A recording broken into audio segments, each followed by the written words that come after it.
Hello, Palmer Academy. It's Mr. Suarez Mystery here, and welcome to today's assembly. I hope everyone is feeling really happy and that more importantly, you are all safe. Now, I'm just going to share my screen. Hopefully, I can do this. Okay.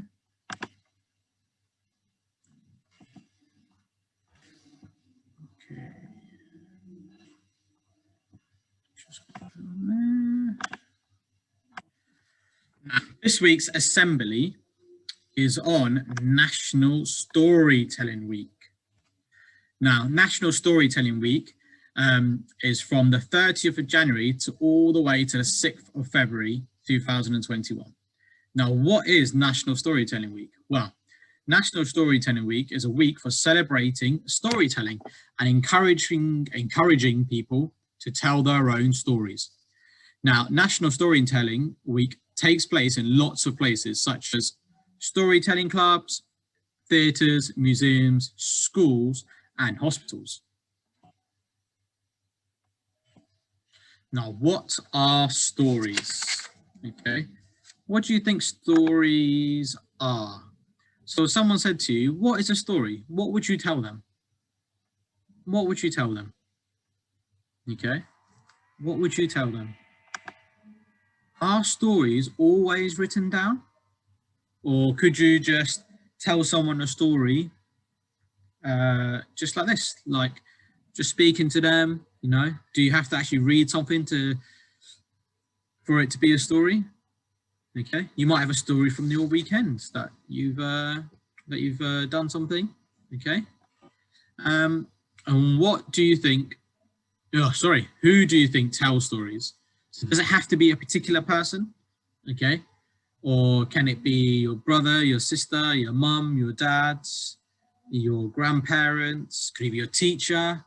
Could it be your friend? Okay, could it be a stranger that tells you a story? Okay, it could be anyone. What do you think? Yeah, I think stories can come from books. They can come from just people making up a story. Maybe you're using your imagination to make up a story. Okay. Now, what are your favorite stories? So you may have been told lots of stories in your time, all the way from when you were a baby. Okay. So what do you think? What are your favorite stories? Okay. Now, I think some of you would really like Harry Potter. Some of you may really like the Marvel or the DC comic kind of films. They're all really great stories. You know, some of you might read Roald Dahl books. Okay, Jacqueline Wilson books. Now, some of the teachers and the LSAs in the school, or staff in the school, have told me what their favourite stories are. So we have a look what they are. Let's have a look. Now you can see Miss Costello's. She really likes Millie's Marvelous Hat. Miss Mulvena really likes Mary Poppins. Miss Binks, Peter Pan. So Miss Han likes Rainbow Fish. I know a lot of you have read that in school. So have a look. Miss Druce loves Stickman. Mr. Sharman, he likes Mice of Men. Miss Fernandez, I know she's a very big Harry Potter fan. Okay, Miss Knight loves Cinderella. So have a look. Miss White, she loves this book called Guess How Much I Love You. Okay, I used to read that book to my son, both my sons actually, when they were little. Miss Taphouse likes The Magic Faraway Tree. Miss Critchley loves Gruffalo's Child. I think I like Gruffalo, the first book, better than the second book, but you know, everyone loves the Gruffalo. Miss Carpenter, yep, she just likes true stories. Okay, so anything that's happened in real life. She really likes some crime stories, she said. Miss Jones in reception, she likes Jane Eyre. Mr. Bruce, he loves the story, like the Jumanji story. You might have seen the film recently, or the new one. And when I was little, I loved the Roald Dahl book, Fantastic Mr. Fox, and I was delighted when they brought the film out. So I really like that book. Okay, I love how crafty he was. Okay, so next one. Why do we tell stories? Why do we tell stories? What do you think? Why would people spend the time to tell other people stories? Why would they tell stories? Yeah, so people have used stories for thousands of years to communicate. We all tell stories every single day. Okay, and you probably tell stories on the playground, when you're walking to school or walking home, or, you know, you might have a conversation with someone over the phone, you're telling them a story of something that's happened. Okay, so we tell stories about what we have been doing at school, stories about funny or scary things, okay, that have happened to us, or even stories about what we have seen on TV. Now, everyone here watches TV. Everyone here watches TV. So you might have told someone a story about what you watched on that particular day. So many stories we know have been told for hundreds of years. Fairy tales and myths were told by people long before they were written down. Okay. Everyone is a storyteller.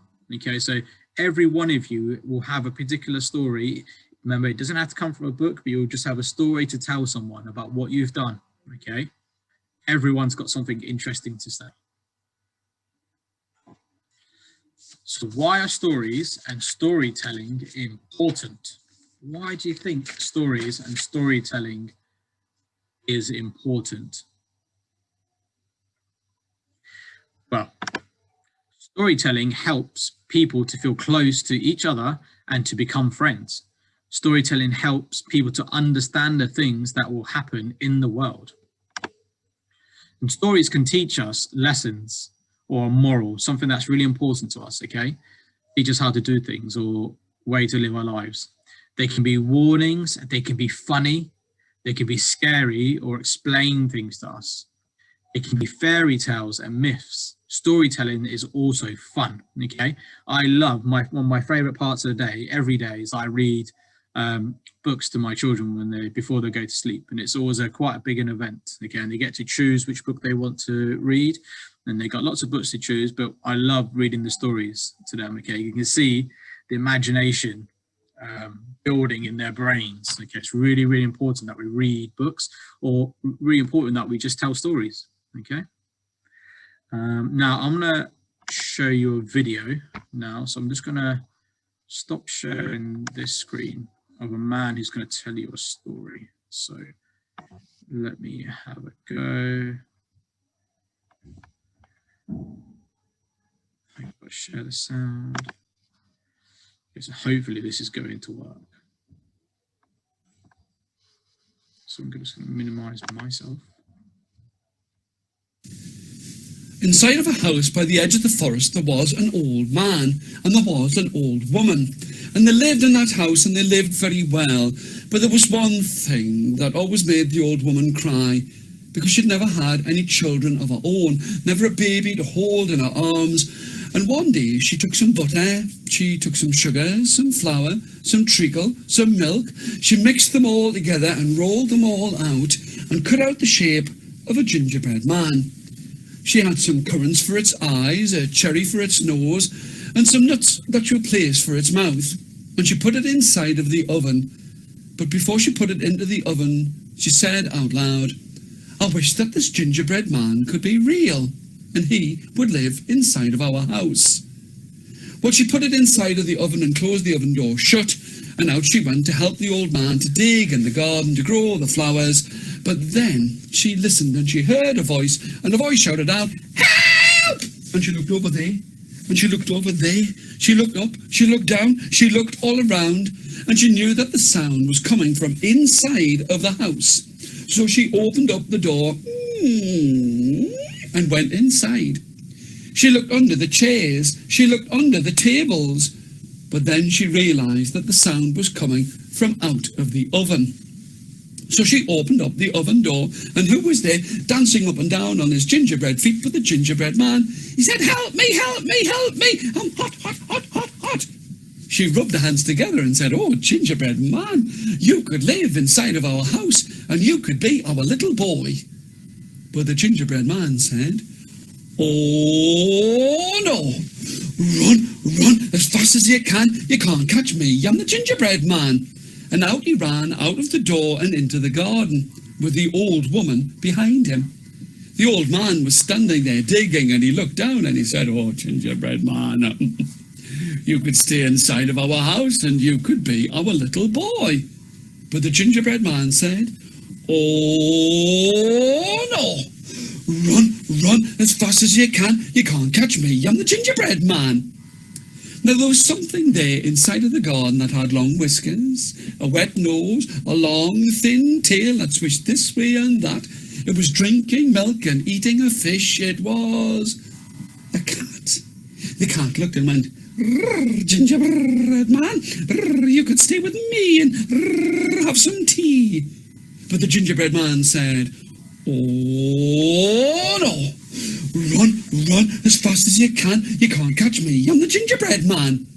And there was the old man and the old woman and the cat all running after him.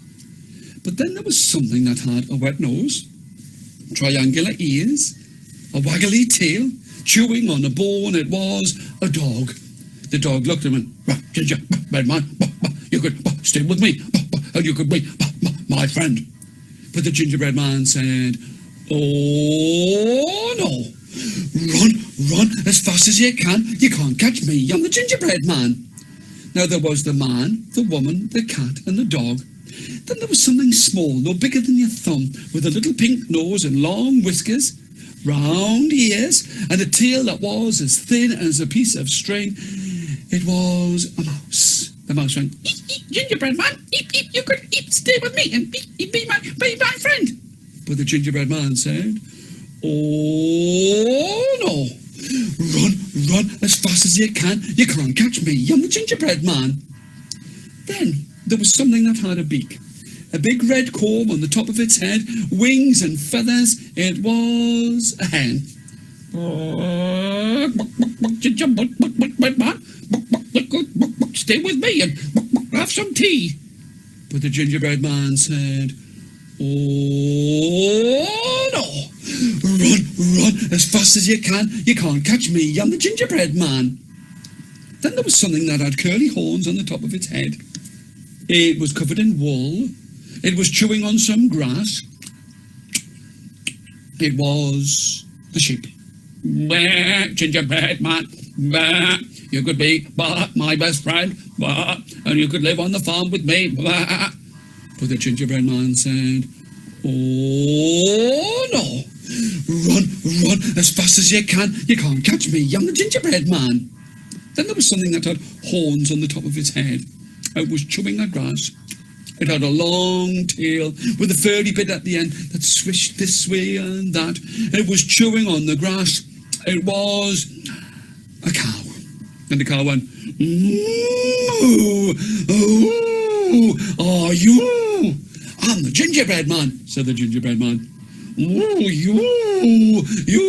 you could stay with me." But the gingerbread man said, "Oh, no. Run as fast as you can. You can't catch me. I'm the gingerbread man." There was the cow, there was the sheep, the chicken, the mouse, the dog. They're all running after the gingerbread man and the woman, and they all ran after him. And he kept on running, and he met with the horse and the goat and all of the different animals and the duck. And as he was getting closer to the side of the river, he could see something that had a very long nose, a black-tipped nose. It was covered in fur that was as red as an autumn sun. It had a long bushy tail with a tip that was as black and as velvety as the night. It had a smile upon its face as it was fast asleep. It was the fox.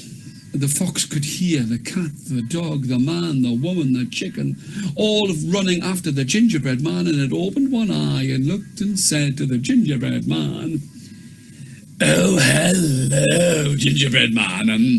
I suppose you want to go across the river." "Yes, please, Mr. Fox, but I know all about you. You'll try and eat me." "Oh, no, I won't.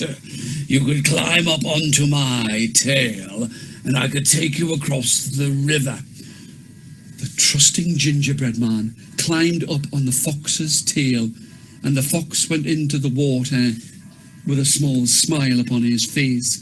but he made sure that his tail dipped into the water, and so that the feet of the gingerbread man got wet, and the gingerbread man shouted out, "Help!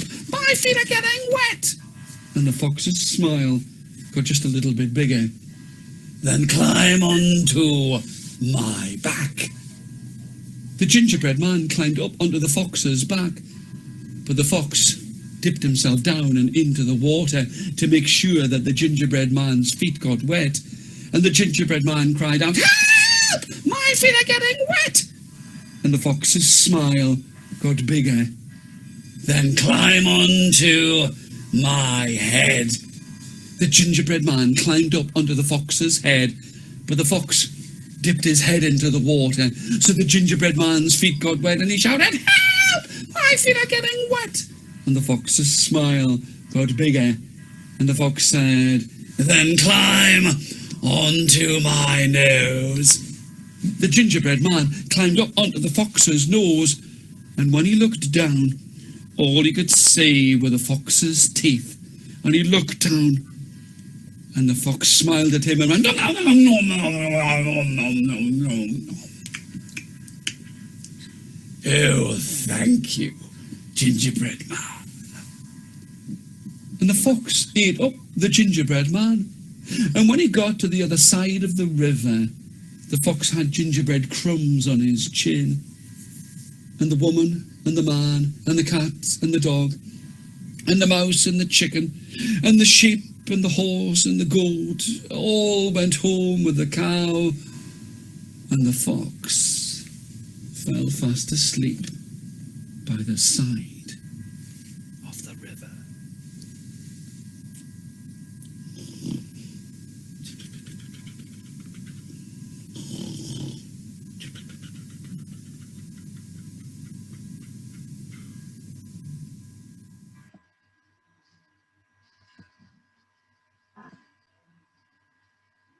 Okay, so I hope you enjoyed that story. Okay, you may have heard it before. It's a classic story by the Gingerbread Man. Now, what did you like about how the story was being told? What did you like about how that man explained the story to you? Okay, and what makes a good storyteller? What makes a good storyteller? So I think that man, he changed his voice, he changed the intonation or the tone of his voice there, made it sound really interesting. What did he do with his arms? What did he do with his arms? He was doing loads of this kind of stuff. Okay, what was he doing? Yeah, he used his arms to express what was happening in the story.